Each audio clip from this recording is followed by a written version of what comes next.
Hello বন্ধুরা, সুতপা ব্লগে সবাইকে সুস্বাগতম। তো আমার ভাগ্নির বাড়িতে প্রায় 2 দিনের মতন ছিলাম, এক রাত্র এবং দুপুরবেলা চলে আসলাম। তো ভাগ্নি কখনো রান্না টান্না করেনি শ্বশুরবাড়ি এসে।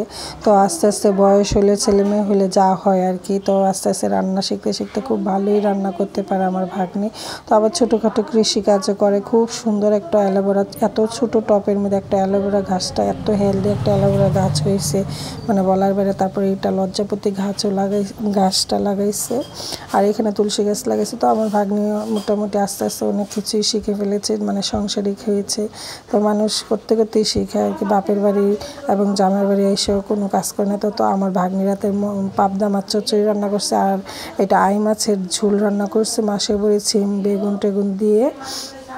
তো আমরা আজকে এগুলো খেয়ে আমরা চলে যাব দুপুরে। তো প্রায় খেয়ে নিচ্ছি। ডাল রান্না করেছে, ভাত, তারপরে মানে এগুলোই আমার ভাগ্নি রান্না করেছে। আর এদিকে শাক হচ্ছে, পালং শাক বেগুন ভাজা দিয়ে রান্না করবে আমার ভাগ্নি। তো আমার আমার নাতনিটা ও মাংস ছাড়া কিছুই খায় না, তো এত কিছু রান্না হয়েছে তারপর কিছু খায় না। তো আমার নাতিনটা টিউশনি করতে চলে যাবে এবং ও পড়া আছে, তো ও মাংস দিয়ে খেয়ে নিচ্ছে। ওর জন্য মাংস রান্না করে আলাদা করে ফ্রিজে সবসময় রেখে দিতে হয়। ও মাংস ছাড়া কোনোই ভাত খেতে চায় না।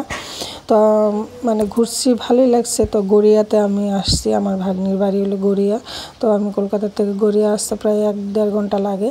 তো এখানে সারা রাত্র ছিলাম এবং পরের দিন দুপুরবেলা চলে আসছি। তো ভাগ্নি আমাদের জন্য শাক রান্না করেছে। তো ওদের ঘরে কেউ শাক খায় না, তো আমরাই খেয়েছি বেশি শাকটা। তো ভালো হয়েছে, ভাগ্নি অনেক সুন্দর করে পরিবেশন করছে, মানে বলার বাইরে।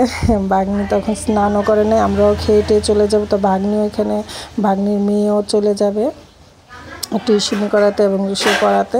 তো আমরা এখানে সব কিছু মানে নিজ হাতেই নিয়ে রান্না টান্না করেছে ভাগ্নি। তাড়াতাড়ি করে রান্না টান্না করে তারপর আমরা খেয়ে চলে যাব। তো তোমরা ভালো থেকো, টাটা।